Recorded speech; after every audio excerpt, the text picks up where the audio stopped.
കഴക്കൂട്ടത്ത് വീട്ടിൽ നിന്നിറങ്ങിപ്പോയ പെൺകുട്ടിയുടെ സംരക്ഷണം തൽക്കാലം CWC ഏറ്റെടുക്കും. കുട്ടി ശിശുക്ഷേമ സമിതിയുടെ സംരക്ഷണത്തിൽ തുടരുന്നതിന് അമ്മയ്ക്ക് എതിർപ്പില്ലെന്ന് CWC ചെയർപേഴ്സൺ ഷാനിബ പറഞ്ഞു. കേരളത്തിൽ നിന്ന് പഠിക്കാനാണ് കുട്ടിക്ക് താല്പര്യം. അമ്മ ഒരുപാട് ജോലികൾ ചെയ്യിപ്പിക്കും, അടിക്കുകയും ചെയ്തിരുന്നുവെന്ന പെൺകുട്ടി CWCക്ക് മൊഴി നൽകിയിട്ടുണ്ട്. കുട്ടിയെ ഞങ്ങൾ വിശദമായി കേട്ടിട്ടുണ്ട്. അപ്പോൾ കുട്ടി കാര്യങ്ങളൊക്കെ പറഞ്ഞു. അവളുടെ വീട്ടിൽ അവളുടെ അമ്മ കുറേ ജോലികൾ ചെയ്യിപ്പിക്കും, അടിക്കും, അത് അങ്ങനെയുള്ള കാര്യങ്ങൾ കൊണ്ടാണ് അവൾ ഇവിടുന്നേക്ക് പോയത്. പേരൻസിൻ്റെ കൂടെ തൽക്കാലം പോകാൻ കുട്ടി ഉദ്ദേശിക്കുന്നില്ല. കുട്ടിക്ക് ഇവിടെ നിന്ന് CWCയുടെ കീഴിൽ പഠിക്കണം, ഇവിടെ നിൽക്കണം എന്നുള്ളതാണ് അവൾ പറഞ്ഞുകൊണ്ടിരിക്കുന്നത്. പേരൻസിനോട് പറഞ്ഞിട്ടുണ്ട്. പേരൻസ് അമ്മ വില്ലിങ്ങാണ്, അമ്മയ്ക്ക് അത് നമ്മളോടൊപ്പം സമ്മതമാണ്. കുട്ടികൾ ഇവിടെ സുരക്ഷിതമായി നിൽക്കട്ടെ എന്നുള്ളത് തന്നെയാണ്. അസം സ്വദേശികളുടെ 3 കുട്ടികളെയും CWC ഏറ്റെടുക്കും. പെൺകുട്ടിയുടെ മാതാപിതാക്കളെ ഉൾപ്പെടെ കൗൺസിലിംഗിന് വിധേയമാക്കിയ ശേഷമാണ് തീരുമാനം. സുനിഷ അയ്യലൂർ നൽകും വിവരങ്ങൾ. സുനിഷ, കുട്ടിക്ക് ഏതായാലും മാതാപിതാക്കളുടെ കൂടെ പോകാൻ താല്പര്യമില്ല. മാത്രമല്ല ഇത്തരത്തിൽ അവരെ കുട്ടിയെ മർദ്ദിക്കുമെന്നൊക്കെയുള്ള വിവരങ്ങൾ ഉണ്ടായിരുന്നു. അതിൻ്റെ അടിസ്ഥാനത്തിൽ കൂടിയാണ് ഇവരെ കൗൺസിലിംഗിന് വിധേയമാക്കിയതെന്ന് അറിയാൻ കഴിഞ്ഞു. ഏതായാലും 3 കുട്ടികളുടെയും സംരക്ഷണം CWC ഏറ്റെടുക്കുകയാണല്ലേ?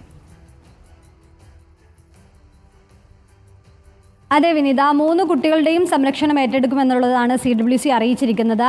ഇന്ന് രാവിലെയായിരുന്നു പെൺകുട്ടിക്ക് പ്രത്യേക സിറ്റിംഗ് നടത്തിയിരുന്നത്. പിന്നാലെ തന്നെ പെൺകുട്ടിയുടെ വിശദമായ മൊഴി തന്നെ CWC കേൾക്കുകയും എടുക്കുകയും ചെയ്തിട്ടുണ്ട്. അതിനിടയിലാണ് പെൺകുട്ടി ഈ വീട്ടുകാരുടെ കൂടെ ജീവിക്കാൻ നിലവിൽ താല്പര്യമില്ല എന്ന് അറിയിച്ചിരിക്കുന്നത്. അമ്മ അകാരണമായി മർദ്ദിക്കാറുണ്ട് എന്നതാണ് പ്രധാന പ്രശ്നമായി പറയുന്നത്. ഒപ്പം തന്നെ വീട്ടിലെ പണി എടുക്കേണ്ടി വരുന്നു, എപ്പോഴും പഠിക്കാൻ പോകാനുള്ള സാഹചര്യം ഈ വീട്ടിൽ ഉണ്ടാകുന്നില്ല എന്നതടക്കമുള്ള കാര്യങ്ങളാണ് പെൺകുട്ടി CWCക്ക് മൊഴി നൽകിയത്. അതുകൊണ്ട് തന്നെ കേരളത്തിൽ നിൽക്കാൻ നിലവിൽ താല്പര്യമുണ്ട്, പക്ഷേ അത് വീട്ടിൽ നിന്നല്ല, പകരം CWCയുടെ സംരക്ഷണത്തിൽ നിൽക്കാനാണ് താല്പര്യം. ഇവിടെ നിന്നും പഠിക്കണമെന്നൊരാവശ്യമാണ് പെൺകുട്ടി CWC ചെയർപേഴ്സണോട് ഇന്ന് സംസാരിച്ചപ്പോൾ പറഞ്ഞിരുന്നത്. അതിൻ്റെ ഒരു പശ്ചാത്തലത്തിൽ കൂടിയാണ് നിലവിൽ പെൺകുട്ടിയുടെ സംരക്ഷണം അത് CWC ഏറ്റെടുക്കാനുള്ളൊരു തീരുമാനത്തിലേക്ക് എത്തിയിരിക്കുന്നത്.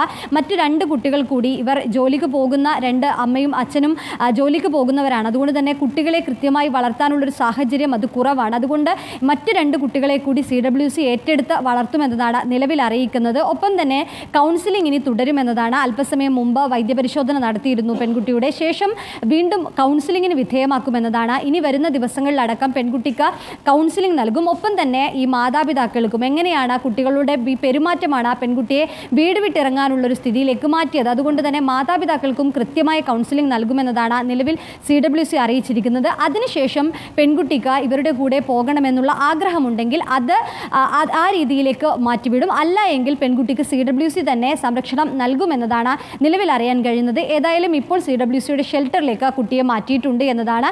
വരുന്ന ദിവസങ്ങളിലും ഇതേ രീതിയിൽ തന്നെയുള്ള കൗൺസിലിംഗ് തുടരുമെന്നതാണ് പെൺകുട്ടി നിലവിൽ പറഞ്ഞിരിക്കുന്നത്. വീട്ടിൽ അമ്മയുമായി ഉണ്ടായ വഴക്കിനെ തുടർന്നാണ് പുറത്തേക്ക് പോയത്. പിന്നാലെ തന്നെ അസമിലേക്ക് പോവുക എന്ന ലക്ഷ്യം തന്നെയായിരുന്നു ഉണ്ടായിരുന്നത്. അതുകൊണ്ടാണ് കാണുന്ന ട്രെയിനുകളിലൊക്കെ തന്നെയും കയറിയത്. ഈ കാര്യങ്ങളൊക്കെ തന്നെയും പോയ യാത്രയെക്കുറിച്ചൊക്കെ തന്നെയും CWCക്ക് കൃത്യമായി കാര്യങ്ങൾ പറഞ്ഞു കൊടുത്തിട്ടുണ്ട്. ഏതായാലും നിലവിൽ കേരളത്തിൽ താമസിക്കണമെന്നും ഒപ്പം ഇവിടെ CWCയുടെ സംരക്ഷണം സുനിഷ അയ്യല്ലൂരാണ് തിരുവനന്തപുരത്ത് നിന്ന് വിവരങ്ങൾ നൽകിയത്. ഇപ്പോൾ